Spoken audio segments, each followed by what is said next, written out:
Hello dear student, चला आता start करूया आजचा आपला टॉपिक. बघा, आपलं 5th चॅप्टर चालू आहे ऑसिलेशन. आणि ऑसिलेशनमध्ये आपण सुरुवातीला डेफिनेशन्स, त्यानंतर पिरियडिक मोशन काय असते, ऑसिलेशन किंवा व्हायब्रेशन किंवा सिंपल हार्मोनिक मोशन काय असते. सिंपल हार्मोनिक मोशनचे मग 2 type, linear simple harmonic motion and angular simple harmonic motion. त्यानंतर डिफरन्शियल इक्वेशन आणि एक्सेलरेशन, वेलोसिटी अँड डिस्प्लेसमेंटचे डेरिवेशन्स. इथपर्यंत आपला कंप्लीट झालेला आहे.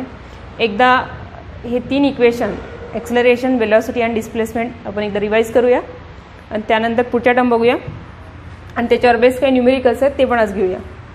सो बघा, इनिशियली तर आपल्याला माहिती आहे की सिंपल हार्मोनिक ऑसिलेशन किंवा व्हायब्रेशनला आपण सिंपल हार्मोनिक मोशन म्हणतो. का म्हणतो? कारण ऑसिलेशनमध्ये जे ऑब्जेक्टचं डिस्प्लेसमेंट, वेलॉसिटी आणि ॲक्सेलरेशन आहेत ते साईनच्या फॉर्ममध्ये आहेत. त्याचे जे कर्व आहेत ते साईन किंवा कोसाईन कर्व आहेत किंवा साईन आणि कॉसच्या फॉर्ममध्ये त्याचे ॲन्सर्स येतात. आणि साईन कॉस हे हार्मोनिक फंक्शन असल्यामुळे सिंपल हार्मोनिक मोशन म्हणजे ऑसिलेशनला आपण सिंपल हार्मोनिक मोशन असं म्हणतो. ठीक आहे. आणि जे काही ऑसिलेशन किंवा व्हायब्रेशन होते ते जर एका स्ट्रेट लाईनमध्ये होत असेल तर मग लिनियर SHM, आणि ते जर curve arc of the circle आर्कच्या फॉर्ममध्ये होत असेल तर अँग्युलर SHM. ओके. त्यानंतर मग आपण बघितलं, एक स्प्रिंगचं एक्झाम्पल घेतलं होतं. आणि स्प्रिंगला आपण जेव्हा या मीन पोझिशनवरनं डिस्प्लेस करतो पॉझिटिव्ह एक्सला, तेव्हा स्प्रिंग आपोआप रिटर्न येतो. म्हणजे याच्यावर काय अप्लाय होतो? एक रिस्टोरिंग फोर्स. तो रिस्टोरिंग फोर्स त्या ऑब्जेक्टला डिस्प्लेसमेंटच्या अपोजिट डायरेक्शनमध्ये फोर्स अप्लाय करतो. म्हणजे दोघांची फोर्स आणि डिस्प्लेसमेंटची डायरेक्शन अपोजिट असते आणि ऑब्जेक्ट जितका जास्त डिस्प्लेस होणार तितका जास्त याच्यावर काय अप्लाय होतो? Restoring force. म्हणजे force directly proportional to displacement आणि F is direction of force is negative of displacement. Force हा पॉझिटिव्ह असला तर डिस्प्लेसमेंट निगेटिव्ह, आणि डिस्प्लेसमेंट जर पॉझिटिव्ह असेल तर फोर्स निगेटिव्ह. कारण हा फोर्स या ऑब्जेक्टला रिस्टोअर करण्याचा प्रयत्न करतो, म्हणजे मीन पोझिशनला आणण्याचा प्रयत्न करतो. म्हणजे फोर्सची direction always directed towards the mean position. आणि मग कंबाईन केल्यानंतर एक proportionality constant K into X आणि negative sign indicate that force is in opposite direction of the displacement. इथपर्यंत झाल्यानंतर मग आपण F is equal to MA, ओम्स न्यूटन्स लॉ अप्लाय केला. MA is equal to -K into X. So A is equal to -K by M into X, where K by M is equal to काय? तर K bye Mला put केलं होतं आपण -ω² into X, where omega is equal to √K by M. What is omega? Omega is angular frequency of the oscillation. Okay. इथपर्यंत झालं होतं. नंतर differential equation. Differential equation मी शॉर्टमध्ये एकदा रिवाईज करते सगळं. डिफरन्शियल इक्वेशन ऑफ SHM मिळालं होतं आपल्याला d2x by dt² plus ω² x is equal to 0. काय आहे d2x बाय dt²? तर d2x बाय dt² म्हणजे double differentiation of displacement which is nothing but acceleration. Acceleration plus ω² x is equal to 0. Then acceleration is equal to what? ω² तिकडे जाणार -ω² into x. So इथं पण बघा, जर आपण 2 फॉर्म्युलांना कम्पेअर केलं तर ॲक्सेलरेशन ओमेगा तर कॉन्स्टंट आहे, कारण की तो 2 कॉन्स्टंटचा रेशो आहे. K पण कॉन्स्टंट, मास पण कॉन्स्टंट. सो ω² कॉन्स्टंट आहे, म्हणजे ॲक्सेलरेशन ही डिपेंड कशावर आहे? डिस्प्लेसमेंटवर डायरेक्टली. डिस्प्लेसमेंट जिथं जास्त तिथं ॲक्सेलरेशन जास्त, जर डिस्प्लेसमेंट 0 तिथं ॲक्सेलरेशन 0. मीन पोझिशनला डिस्प्लेसमेंट 0 असते, त्यामुळे ॲक्सेलरेशन पण काय राहणार? 0. आणि एक्स्ट्रीमला displacement maximum equal to amplitude असते. मॅक्झिमम डिस्प्लेसमेंट असल्यामुळे ॲक्सेलरेशन पण काय असणार आहे? मॅक्झिमम. ठीक आहे. त्यानंतर मग याला इंटिग्रेट केलं होतं आपण. इंटिग्रेट केल्यानंतर मग आपल्याला वेलॉसिटी मिळाली, आणि वेलॉसिटीचा फॉर्म्युला मिळाला होता +or- ω √A² - x², amplitude square minus displacement square. Plus minus हे डिपेंड करते की ऑब्जेक्ट कुठल्या डायरेक्शनला मोशन करत आहे. पॉझिटिव्हला जात असेल तर प्लस, निगेटिव्हला जात असेल तर मायनस. म्हणजे ही जी मीन पोझिशन आहे, मीन पोझिशनला वेलॉसिटी +or- ω असते. मीन काय? एक्स्ट्रीमला ती 0 असते, दोन्ही एक्स्ट्रीमला 0 असते, पण मध्ये कुठं पण वेलॉसिटी असते. आणि त्या प्रत्येक ठिकाणी तिचे दोन्ही व्हॅल्यू पॉसिबल आहेत. ती पॉझिटिव्ह असू शकते, निगेटिव्ह असू शकते. म्हणजे बघा, ऑसिलेशनमध्ये ऑब्जेक्ट हा पॉझिटिव्ह एक्सला जाणार, पॉझिटिव्ह एक्स्ट्रीमला जाणार, नंतर मीनला येणार, मग निगेटिव्ह एक्स्ट्रीमला जाणार आणि परत मीनला जाणार. सो जेव्हा तो पॉझिटिव्ह एक्स्ट्रीमला जात असेल, मे बी त्याची displacement x is equal to असेल 3 सेंटीमीटर. तर या 3 सेंटीमीटरला त्याची वेलॉसिटी किती? जर तो पॉझिटिव्ह एक्सिसला जात असेल तर ती वेलॉसिटी असेल may be 10 metre per second. आणि त्याच 3 सेंटीमीटरला जर तो रिटर्न येत असेल, याच पॉईंटला जर तो जात असेल तर प्लस 10 मीटर्स पर स्क्वेअर आणि रिटर्न येत असेल तर स्पीड मे बी सेम असेल. पण आता वेलॉसिटी जर म्हटलं तर आपल्याला डायरेक्शन घ्यावं लागेल. अशा वेळेस आपल्याला घ्यायला लागेल -10 मीटर पर सेकंद. बघा, या सेम पॉईंटला जाताना वेलॉसिटी 10 मीटर म्हणजे प्लस 10 मीटर पर सेकंड आणि रिटर्न येताना वेलॉसिटी -10 मीटर पर सेकंड. म्हणजे एकाच पोझिशनवर दोन्हीही साईन पॉसिबल आहेत. म्हणून वेलॉसिटीचा फॉर्म्युला लिहिताना plus or minus omega √a² - x². आणि याला इंटिग्रेट केल्यानंतर फायनली आपल्याला इक्वेशन भेटलं होतं डिस्प्लेसमेंटचं, x is equal to a sine omega T plus alpha, where a is the amplitude, omega t is the angle at that instant आणि alpha is the starting phase, starting angle. म्हणजे जेव्हा motion start झाली असेल त्यावेळेसचा angle म्हणजे काय असते? Epoch. तर आज ह्याच टर्म आपल्याला बघायचे आहेत. What is amplitude, what is time period of oscillation, frequency of oscillation, त्यानंतर इपोच काय आहे आणि फेज काय आहे. या सगळ्या बेसिक डेफिनेशन्स आपण या टॉपिकमध्ये बघणार आहे. पण त्याआधी बघूया आपण काही न्यूमेरिकल्स. ठीक आहे. तर हे जे फॉर्म्युले मिळाले आपल्याला ॲक्सेलरेशन, वेलॉसिटी, याच्यावर बेस क्वेश्चन कसा आहे ते बघूया पहिले. बघा, सपोज आता क्वेश्चन आहे the maximum speed of the particle performing simple harmonic motion is 0.16 metre per second and its maximum acceleration is 0.32 metre per second square. म्हणजे बघा, गिवन काय दिलं आपल्याला? स्पीड दिलेली आहे ती पण मॅक्झिमम आणि ॲक्सेलरेशन दिलं आहे ते पण मॅक्झिमम. आता हे आपलं कन्सेप्ट क्लिअर पाहिजे की मॅक्झिमम स्पीड ऑसिलेशनमध्ये स्पीड मॅक्झिमम कुठल्या पॉईंटला असते आणि ॲक्सेलरेशन मॅक्झिमम कुठल्या पॉईंटला असते आणि त्यांचे फॉर्म्युले काय. बेसिक फॉर्म्युले तर मी आताच तुम्हाला सांगितले की ॲक्सेलरेशन असते -ω² × x. हा जनरल फॉर्म्युला ॲक्सेलरेशनचा. ॲक्सेलरेशनचा जनरल फॉर्म्युला आहे -ω² × x. हा एक जनरल फॉर्म्युला आहे. हा मॅक्झिमम और मिनिमम ॲक्सेलरेशन नाही आहे, हे जनरल ॲक्सेलरेशन आहे. आपल्याला ए मॅक्स जर पाहिजे असेल, ॲक्सेलरेशन मॅक्झिमम कुठं असते तर बघा, acceleration depend on displacement. Displacement एक्स्ट्रीमला मॅक्झिमम तर ॲक्सेलरेशन पण एक्स्ट्रीमला maximum. So maximum acceleration a max is equal to काय? तर ओमेगा तर कॉन्स्टंट आहे, डिस्प्लेसमेंट आपल्याला मॅक्झिमम पुट करायची आहे. सो -ω² × a हा आहे तुमचा ए मॅक्सचा फॉर्म्युला. आणि ॲम्प्लिट्यूड कुठं असते तर एक्स्ट्रीमला. Acceleration is maximum at extreme position. त्याच्या अपोजिट असते वेलॉसिटी. व्हीचा जनरल फॉर्म्युला असते ω√a² - x². हा जनरल फॉर्म्युला हा कुठेही चालतो. हा फक्त मीनला चालेल, मॅक्झिमम असं नाही आहे. हा जनरल फॉर्म्युला कुठेही चालेल, पण आपल्याला मॅक्झिमम वेलॉसिटी पाहिजे. सो वेलॉसिटी ही अपोजिट आहे डिस्प्लेसमेंटच्या आणि ॲक्सेलरेशनच्या पण.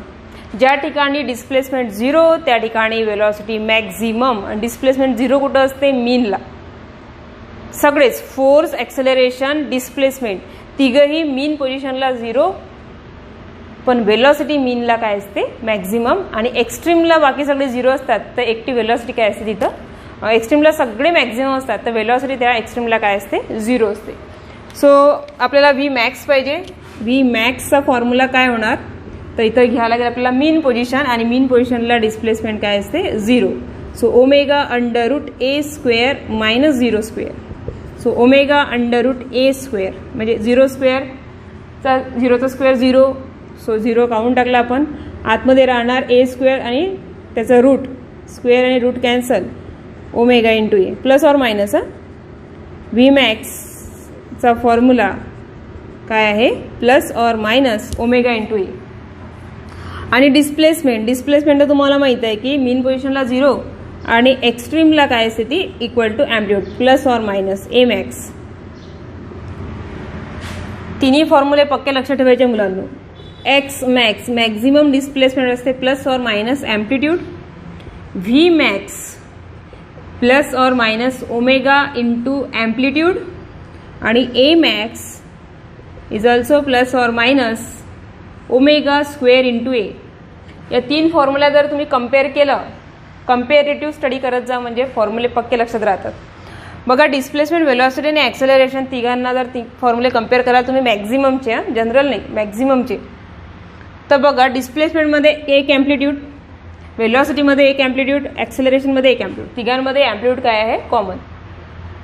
आता ओमेगा म्हणजे अँग्युलर फ्रिक्वेन्सी बघा, डिस्प्लेसमेंटमध्ये 0 आहे, बिलकुल नाही आहे. व्हेलॉसिटीमध्ये 1 आहे आणि ॲक्सेलरेशनमध्ये 2 आहे. म्हणजे याला जर तुम्ही आणखी लिहिला तर इथे येणार ए, इथे येणार 1 ओमेगा ए आणि इथे येणार ओमेगा इंटू ए. बघा design, velocity A displacement A, velocity 1 omega into a आणि ॲक्सेलरेशन 2 ओमेगा इंटू ए. 2 ओमेगा म्हणजे ट्वाईस नाही हां, omega into omega, omega square आहे. म्हणजे फॉर्म्युलांना डिस्प्लेसमेंटमध्ये 1 पण ओमेगा राहत नाही, व्हेलॉसिटीमध्ये 1 ओमेगा आणि ॲक्सेलरेशनमध्ये 2 ओमेगा. सो व्यवस्थित फॉर्म्युले लर्न ठेवा, कारण की या फॉर्म्युलर बेस्ड न्यूमेरिकल विचारतात. आता बघा हा क्वेश्चन, याच्यामध्ये आपल्याला काय दिलेलं आहे, ए मॅक्स मॅक्झिमम ॲक्सेलरेशन आणि v max maximum speed.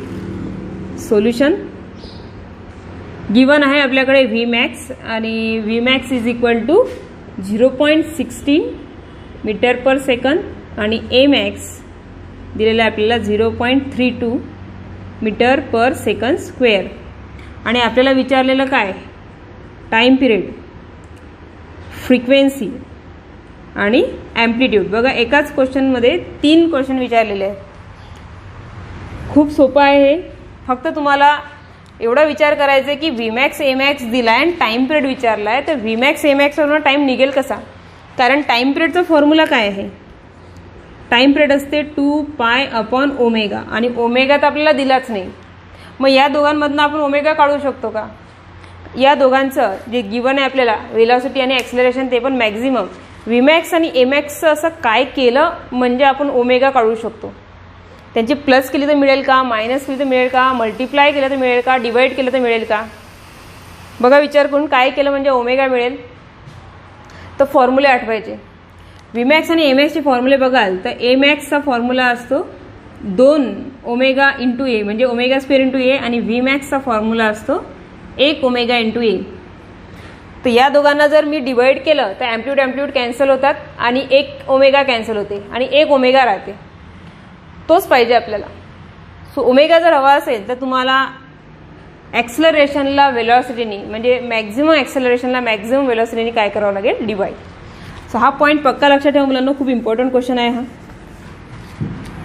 So इथं आपण काय करू शकतो, या दोघांचं division, dividing maximum acceleration by maximum velocity we get omega. So ओमेगाचा एक फॉर्म्युलाच आहे असं समजून चला, a max divided by v max is equal to काय आहे, ए मॅक्स, ए मॅक्स आहे 0.32 आणि व्ही मॅक्स आहे 0.16. बघा सेम पॉईंट आहे, वरती 2 पॉईंट आहे, खाली 2 पॉईंट आहेत, पॉईंट कॅन्सल करून टाका. 32 divided by 16 is equal to 2.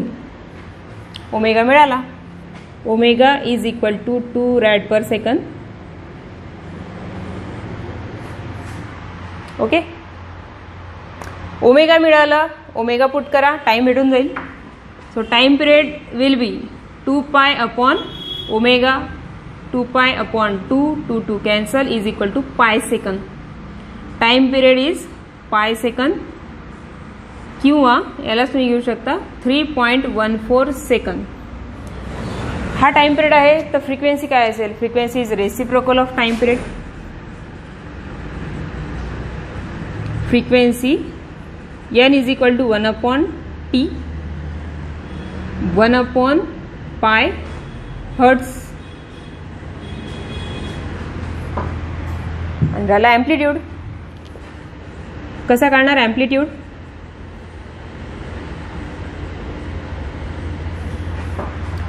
So बघा व्ही मॅक्स आणि ए मॅक्सचे फॉर्म्युले जर तुम्हाला आठवत असतील तर व्ही मॅक्सचा फॉर्म्युला ओमेगा इंटू ए आणि ए मॅक्सचा formula omega square into a. कुठल्याही फॉर्म्युल्यामध्ये पुट करा, आपल्याकडे ओमेगा पण आहे आणि व्ही मॅक्स ए मॅक्सचे व्हॅल्यूज पण आहेत. बघा ओमेगा आहे आणि व्ही आहे, ए पाहिजे तर ओमेगा व्हीला डिवाइडला पाठवून द्या, सिम्पल. बघा ॲम्प्लिट्यूडच्या फॉर्म्युल्यामध्ये आता ॲम्प्लिट्यूडचा तर डायरेक्ट फॉर्म्युला आपल्याकडे नाही आहे, मग आपण असा फॉर्म्युला शोधू की ज्यामध्ये ॲम्प्लिट्यूड आहे. तर ॲम्प्लिट्यूड सगळ्यांमध्ये आहे, व्हीमध्ये आहे, एमध्ये आहे, एक्समध्ये, सगळ्यांमध्ये आहे. आपल्याकडे काय आहे, आपल्याकडे व्ही आहे आणि ए आहे. व्ही आणि एच्या फॉर्म्युल्यामध्ये सोपं कोण आहे, व्ही सोपं आहे, ओमेगा इंटू ए. तो व्ही यूज करू, ओमेगा पण ॲक्सलरेशन पण यूज करू शकता, पण उगाच कॉम्प्लिकेटेड कशाला करायचं, इझिली सॉल्व करायचं. V max is equal to omega into ए.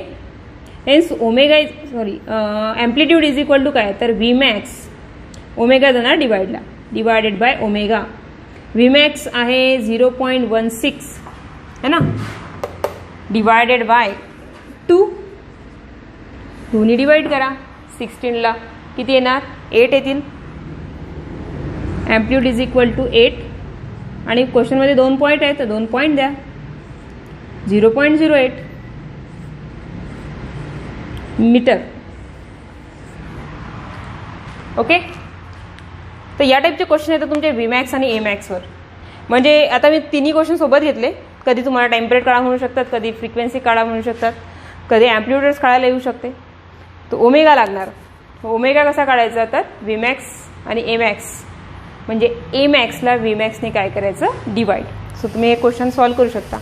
आणखी क्वेश्चन्स असा येतो की एवढा टाईम झाला तर ऑब्जेक्ट किती डिस्प्लेस झाला, किंवा एवढा डिस्प्लेस झाला तर तो किती वेळात डिस्प्लेस झाला. स्मॉल टी काढायला येऊ शकतो. जसं आपलं इक्वेशन आहे x is equal to a sine omega T plus alpha, त्यातला जो स्मॉल टी आहे तो इन्स्टंटेनियस टाईम पिरियड आहे की या इन्स्टंटला आपला ऑब्जेक्ट किती डिस्प्लेस झाला आहे. सो तो टाईम काढायला येऊ शकतो, किंवा टाईम देतील तर तुम्हाला एक्स डिस्प्लेसमेंट काढायला येऊ शकते. त्या टाईपचा एक क्वेश्चन घेऊया, म्हणजे तुमचा कन्सेप्ट क्लिअर होऊन जाणार. ओके, चला आता नेक्स्ट क्वेश्चन बघा कसा आहे. तुम्हाला ॲम्प्लिट्यूड दिलेला आहे, particle performing SHM off period 4 second. Time period दिला आहे कॅपिटल टी 4 सेकंड, म्हणजे पूर्ण 4 सेकंडमध्ये याचं एक ऑसिलेशन हा काय करणार, कम्प्लीट करणार. त्याला आपण टाईम पिरियड म्हणतो. आपण डिटेलमध्ये डेफिनेशन बघूया आणि टाईम पिरियडचे वेगवेगळे फॉर्म्युलेज पण बघूया. पण हे जे 4 सेकंद आहे म्हणजे नेमकं काय, पिरियड म्हणजे एक ऑसिलेशन किंवा एक व्हायब्रेशनसाठी लागणारा टाईम तो दिला आहे आपल्याला. Capital T is equal to 4 second. Amplitude दिलेला आहे 4 सेंटीमीटर. ॲम्प्लिट्यूड तुम्हाला माहीत आहे, मॅक्झिमम डिस्प्लेसमेंट किंवा मीनपासून तर एक्स्ट्रीमपर्यंतचं अंतर म्हणजे काय असते, ॲम्प्लिट्यूड. तो दिला आहे 4 सेंटीमीटर. आणि आपल्याला काढायचं आहे time taken. Find time taken by it to travel a distance 1 centimetre from the positive extreme. Positive एक्स्ट्रीमपासून 1 सेंटीमीटर चालायला याला किती वेळ लागला. ठीक आहे,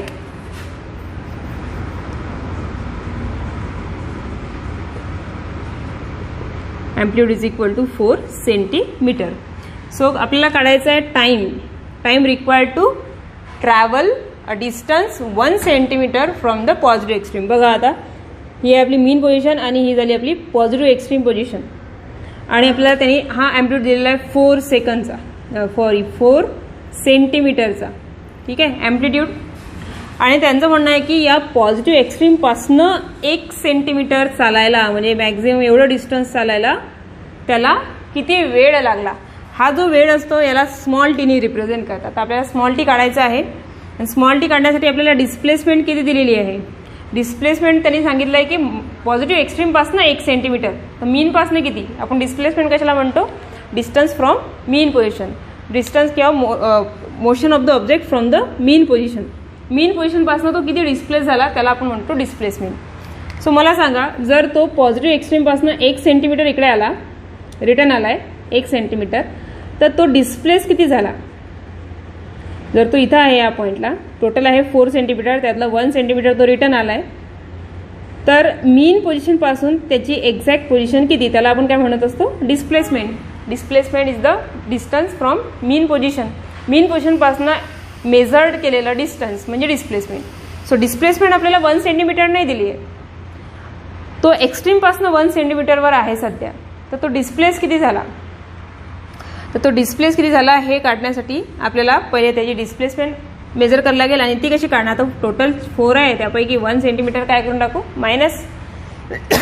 तर मीनपासून त्याचं डिस्टन्स किती, 4 - 1 is equal to 3 centimetre.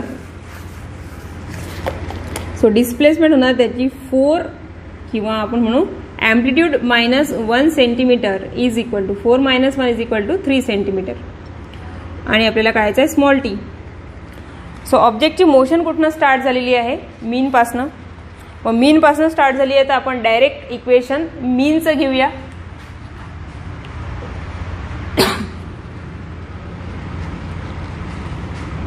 x is equal to a sine omega T plus alpha घेणार नाही, कारण की omega alpha for mean position. If motion start from mean position alpha will be 0. इपोज 0 राहतो. आता बघा डिस्प्लेसमेंट आपल्याला दिली आहे 3, ॲम्प्लिट्यूड दिलेला आहे 4. साइन ऑफ ओमेगाच्या जागी मी काय टाकू शकते? टाइम पिरियडचा फॉर्म्युला असते 2π/ओमेगा, तर ओमेगाचा फॉर्म्युला होणार 2π/T. सो ओमेगाच्या जागी 2π/T, कारण आपल्याला कॅपिटल टी दिलेला आहे, इंटू स्मॉल टी. आणि हा जो स्मॉल टी आहे तो आपल्याला मेजर करायचा आहे. सो 4 पहिले डिवाइडला पाठवूया. 3/4 is equal to sine of 2π divide by 4 into small T. Capital टीची व्हॅल्यू पुट केली मी टाइम पिरियडची. सो 2 1 जा 2, 2 2 जा 4, π/2. π/2 म्हणजे 90 डिग्री. आणि 3/4ला जर डिवाइड केलं तर 0.75 is equal to sine of 90 degree into T. π/2ला 90 डिग्री पुट करू शकतो आपण. साइन इकडे येणार तर इन्व्हर्स होणार. Sine inverse of 0.75 is equal to 90 degree into T. Sine inverse of 0.75 किती येतात तर ते तुम्हाला लॉग टेबलमध्ये शोधावं लागेल. आणि sine inverse of 0.75 is equal to याची व्हॅल्यू येते 41.4 डिग्री. हे तुम्ही लॉग टेबलमध्ये इझिली बघू शकता. नॅचरल साईनमध्ये जायचं आणि 0.75 किती डिग्रीवर आहेत आणि किती पॉईंटवर आहे बघायचे. सो तुम्ही जर नॅचरल साईन मध्ये जाल तर 0.75 तुम्हाला 41 डिग्री आणि इकडे 0.4 डॅश या नंबरमध्ये इथं तुम्हाला परफेक्ट नंबर मिळेल 0.75. सो आपले आन्सर होतील 41 डिग्री, 0.4 डिग्री, टोटल होणार 41.4. हे 0.4 डिग्री म्हणजे 24 डॅश मध्ये तुम्हाला हा नंबर परफेक्ट मिळेल. इज इक्वल टू काय होणार मग 90 degree into t. So t पाहिजे, सो 90 डिग्री डिवाइडला जातील. So finally small t is equal to 41.4 degree divided by 90 degree. Time will be equal to, answer येते याचं 0.46 सेकंद. सो डिफरन्शियल इक्वेशन किंवा जे डिस्प्लेसमेंटचं इक्वेशन आहे तर डिस्प्लेसमेंटच्या इक्वेशनवर कधी डिस्प्लेसमेंट देतात तर टाईम काढायला येते, कधी टाईम देतात तर तुम्हाला डिस्प्लेसमेंट विचारतात की ऑब्जेक्ट किती दूर असेल आता सध्या. सो या टाईपने तुम्ही ते सॉल्व्ह करू शकता. ओके, आता बघूया आपण बेसिक डेफिनेशन. ओके, तर तुम्हाला जर इक्वेशन आठवत असेल डिस्प्लेसमेंटचं तर ते आहे x is equal to a sine omega T plus alpha. हे आपलं एक जनरल बेसिक इक्वेशन जे दोन्ही पोझिशनला मीन एक्स्ट्रीममध्ये सगळीकडे चालणारं. आणि आपल्याला पाहिजे वेलॉसिटीचं इक्वेशन. तर वेलॉसिटी कशी मिळते जेव्हा आपण या डिस्प्लेसमेंटला डिफरन्शिएट करतो with respect to time. So differentiating x with respect to time dx/dt. तर या साईडला पण डिफरन्शिएट करावं लागेल. हा जो ए आहे ॲम्प्लिट्यूडला आपण कॅपिटल एनी रिप्रेझेंट करतो. आता याला जर डिफरन्शिएट केलं तर ए तर कॉन्स्टंट आहे, तो ॲज इट इज लिहिला. आणि साइन ओमेगा टीचं differentiation cos omega T plus alpha. आणि ओमेगा टीचं डिफरन्सिएशन काय होणार ओमेगा. सो फायनली इक्वेशन बनणार A omega cos of omega T plus alpha. ठीक आहे, म्हणजे जेव्हा डिस्प्लेसमेंट हे साइन फंक्शन असते त्यावेळेस वेलॉसिटी जी आहे ते कोसाइन फंक्शन असते.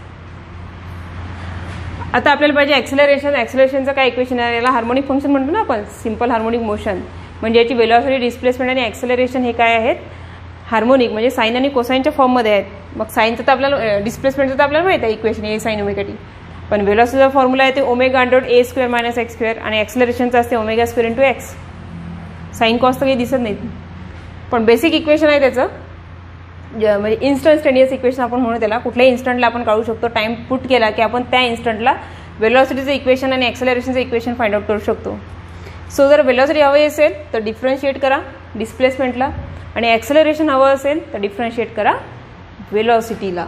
वेलॉसिटीला डिफरन्शिएट करू, dv/dt काय मिळेल आपल्याला, ॲक्सेलरेशन मिळेल. dv/dt is equal to acceleration. आणि जर तुम्ही व्हीला डिफरन्शिएट केला तर तुम्हाला या राईट हँड साईडला पण डिफरन्शिएट करावं लागेल.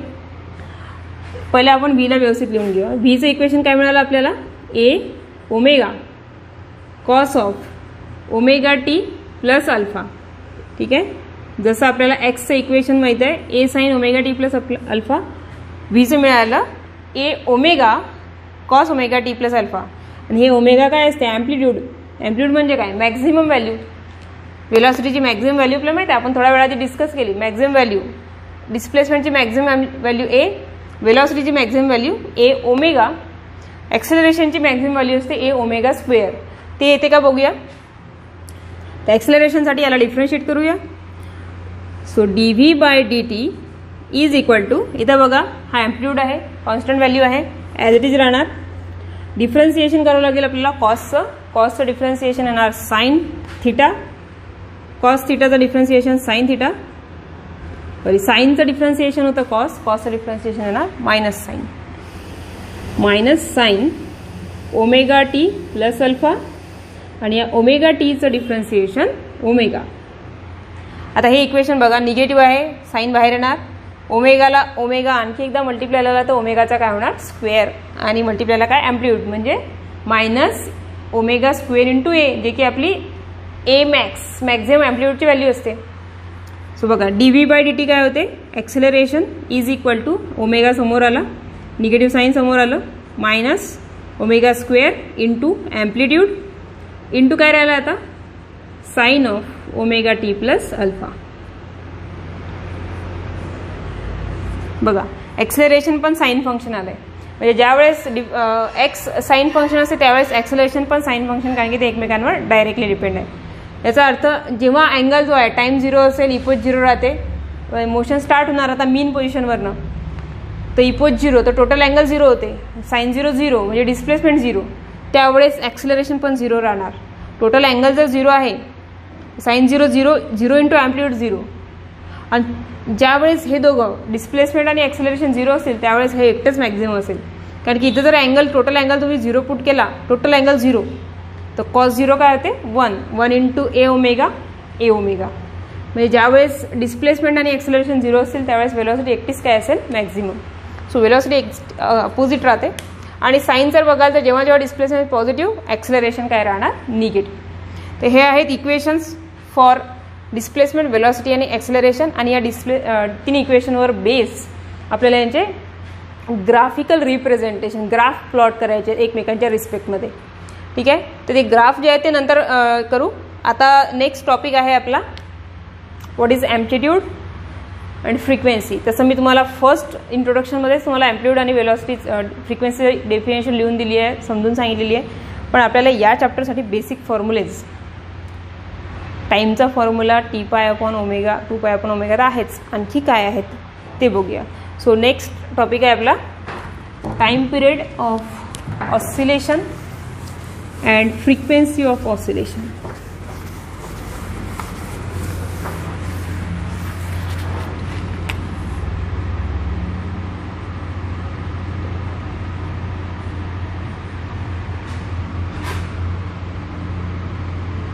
Represented by capital T.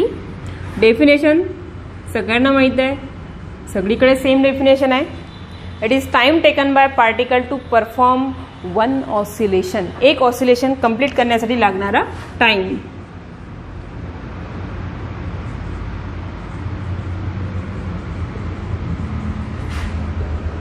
Time required by particle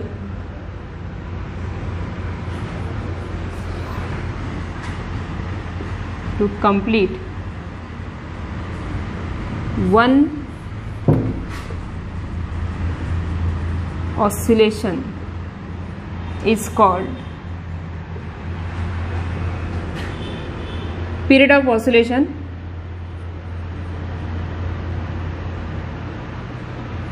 formula सगळ्यांना माहीत आहे, time period is equal to असते 2π upon angular frequency omega. Okay, एक फॉर्म्युला तर माहीतच आहे, याच्यावर बेस आपण क्वेश्चन्स पण सॉल्व्ह केले आहेत. आणि याचं युनिट काय राहणार, सेकंद. ओके, हे तर बेसिक आहे, डेफिनेशन आहे फॉर्म्युला. पण आणखी काय फॉर्म्युले असू शकतात, तर बघा ओमेगा माहिती आहे आपल्याला, omega in SHM is equal to √k/m. मग याच्यावरनं एक फॉर्म्युला बनते, time period is equal to 2π divided by √k/m. हे थोडं रीड करायला बरोबर वाटत नाही आहे. याला आपण आणखी कसं लिहू शकतो, 2π आणि हे डिवाइडच्या जागी काय करू शकतो, मल्टिप्लाय. जेव्हा आपण डिवाइडचं मल्टिप्लाय करतो तेव्हा न्यूमरेटरचं रेसिप्रोकल होऊन जाते आणि हे मास जे आहे ते वर आणि के खाली है ना, डिनॉमिनेटरचं रेसिप्रोकल होऊन जाते जेव्हा आपण डिवाइडचं काय करतो, मल्टिप्लाय. सो रेसिप्रोकल झाला, मास वर आणि के खाली. सो हा झाला टाईम पिरियडचा new formula, T is equal to 2π √m upon K. Okay, हा एक महत्त्वाचा फॉर्म्युला आहे. जेव्हा मास आणि फोर्स कॉन्स्टंट दिला राहील, टाईम पिरियड विचारला, तुम्ही हा फॉर्म्युला अप्लाय करू शकता. आणखी बघा, जसं t is equal to formula मिळाला आपल्याला 2π डिवायडेड बाय किंवा 2π इंटू √m अपॉन के. आता या केच्या जागी व्हॅल्यू पुट करा. What is k, k is force constant, F is equal to -k into x, hence k is equal to F upon x. बरोबर आहे, इथं पुट करा. टी इज इक्वल टू 2π किंवा आधीचा फॉर्म्युला जर घेतला, एक स्टेप वरती जा, 2π अपॉन √k/m. या फॉर्म्युलामध्ये आपण पुढे जाऊया थोडंसं. T is equal to 2π upon omega म्हणजेच 2π अपॉन √k/m. या के मध्ये जर व्हॅल्यू टाकली आपण, K is equal to F upon एक्सची, तर T is equal to 2π upon √k च्या जागी एफ अपॉन एक्स आणि ऑलरेडी काय आहे खाली मास. इथपर्यंत समजलं. बेसिक फॉर्म्युला आपला 2π अपॉन ओमेगा. ओमेगाच्या जागी टाकू शकतो आपण √k/m. Okay, omega is equal to √k/m. आता के काय असते, के हा फोर्स कॉन्स्टंट आहे. कुठून आला आहे, फोर्सच्या फॉर्म्युल्यामधनं. ऑसिलेशनचा फोर्सचा फॉर्म्युला काय, F is equal to -kx. तर मग के काय, एक्स डिवाइडला पाठवा, फोर्स अपॉन एक्स तो पुट केला. या केच्या जागी काय पुट केला आपण, फोर्स अपॉन एक्स, आणि पहिलेच डिवाइडला कोण आहे, मास. मग या दोघांच्या जागी आपण काही वेगळं टाकू शकतो का, एफ अपॉन एमच्या जागी, F upon M, force, mass, Newton's law, F is equal to ma. बघा, F is equal to ma, तर A is equal to what, A is equal to mass फोर्सला डिवाइड. फोर्स अपॉन मास होत असते acceleration, है ना. तर या force upon मासच्या जागी आपण ॲक्सेलरेशन पुट करू शकतो. तर फॉर्म्युला बघा काय बनते आता, T is equal to 2π upon √f upon m होते ॲक्सेलरेशन डिवायडेड बाय कोण आहे, डिस्प्लेसमेंट. हा एक खूप इम्पॉर्टंट फॉर्म्युला आहे म्हणून तुम्हाला डिराईव्ह करायला दे. Derive expression for time period of oscillation in the form of acceleration per unit displacement. म्हणजे टाईम पिरियडच्या फॉर्म्युलामध्ये काय आलं पाहिजे, ॲक्सेलरेशन पर युनिट डिस्प्लेसमेंट आलं पाहिजे. तर ते कसं करणार, ते सिम्पल आहे. T is equal to 2π upon omega, where omega is equal to √k/m. केच्या जागी आपण टाकू शकतो एफ अपॉन एक्स. टाकलं एफ अपॉन एक्स, तर एक्सला राहू द्या, पण डिवाइडला आणखी कोण आहे, मास आहे. तर फोर्स अपॉन मास काय होते, ॲक्सेलरेशन. त्या फोर्स अपॉन मासच्या जागी तुम्ही ॲक्सेलरेशन टाकसान तर खाली डिस्प्लेसमेंट आहेच. तर time period is equal to 2π upon acceleration per unit displacement. तुम्ही याला असं रिटर्नमध्ये लिहू शकता, time period of oscillation is equal to काय, 2π divided by acceleration per unit what, X. X काय असते, एक्स असते डिस्प्लेसमेंट.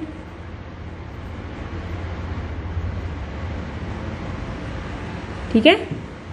तर हा एक न्यू फॉर्म्युला मी तुम्हाला म्हटलं, आपण बरेच फॉर्म्युले डिस्कस करूया टाईम पिरियडचे. सो काही जास्त नाही आहे. एक फॉर्म्युला आहे T is equal to 2π upon omega, जो सगळीकडे अप्लिकेबल आहे. दुसरा फॉर्म्युला आपण घेऊ शकतो ओमेगाची व्हॅल्यू पुट करा k/m आणि त्याला उलटं करा.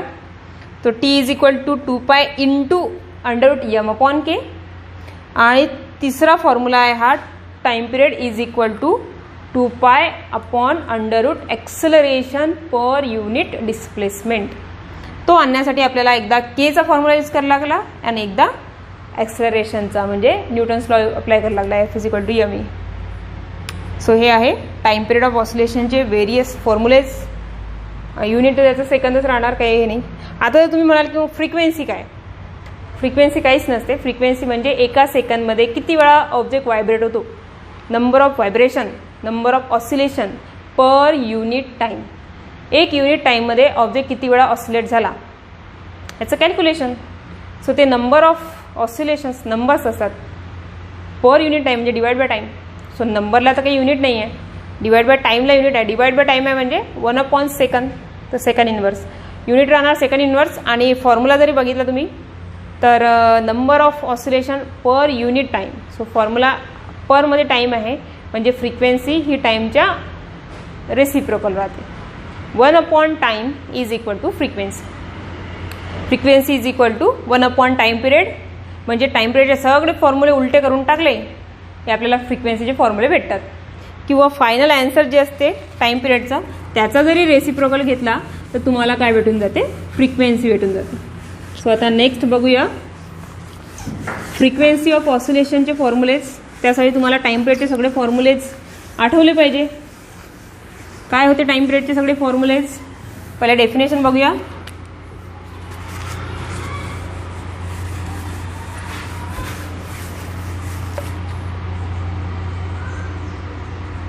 Frequency of oscillation n small n नी रिप्रेझेंट करतात.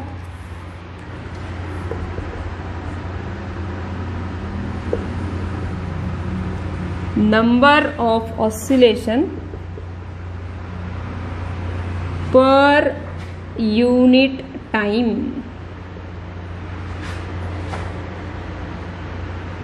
Is called frequency.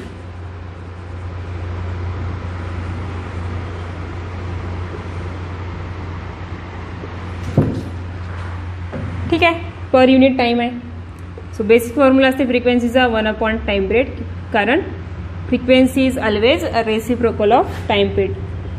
It is always reciprocal.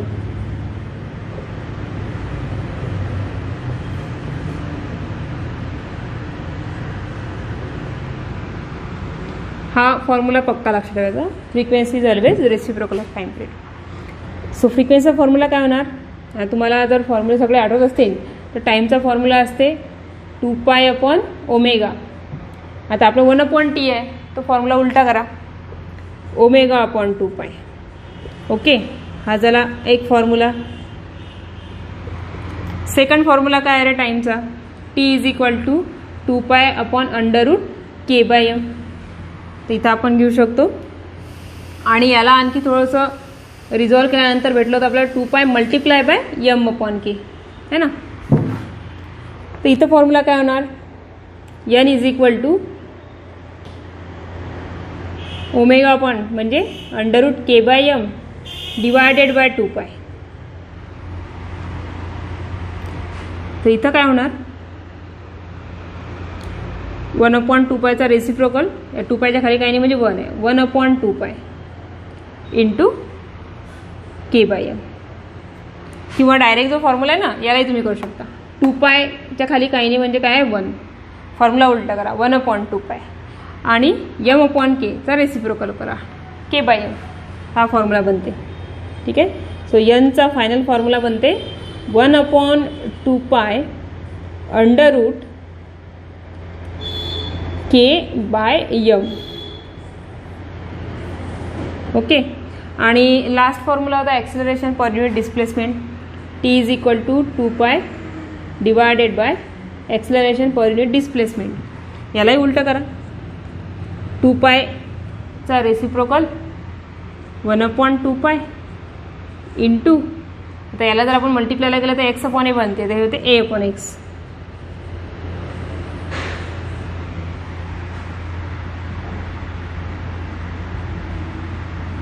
Okay, तर हे सगळे आहेत आपले वेलॉसिटीचे formulas.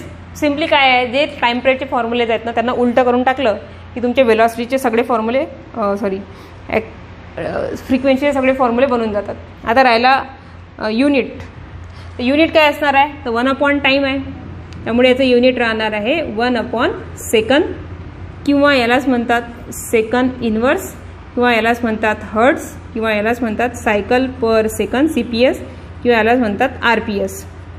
So RPS, CPS, hertz, second inverse, 1 सेकंद हे सगळे आपले फ्रिक्वेन्सीचे युनिट आहे. जनरली आपण फ्रिक्वेन्सीचे युनिट कशाने रिप्रेझेंट करतो, unit of frequency is hertz. Okay, so this is frequency of oscillation. आता यानंतर आपल्याला बघायचं आहे फेज काय असतो, इपोज काय असतो, पण ते बाकी टॉपिक जे आहेत ते आपण नेक्स्ट व्हिडिओमध्ये बघूया. ठीक आहे, आजसाठी एवढंच. बाकी एवढ्या इथपर्यंत जेवढे न्यूमेरिकल्स असतील त्या न्यूमेरिकलची प्रॅक्टिस करा.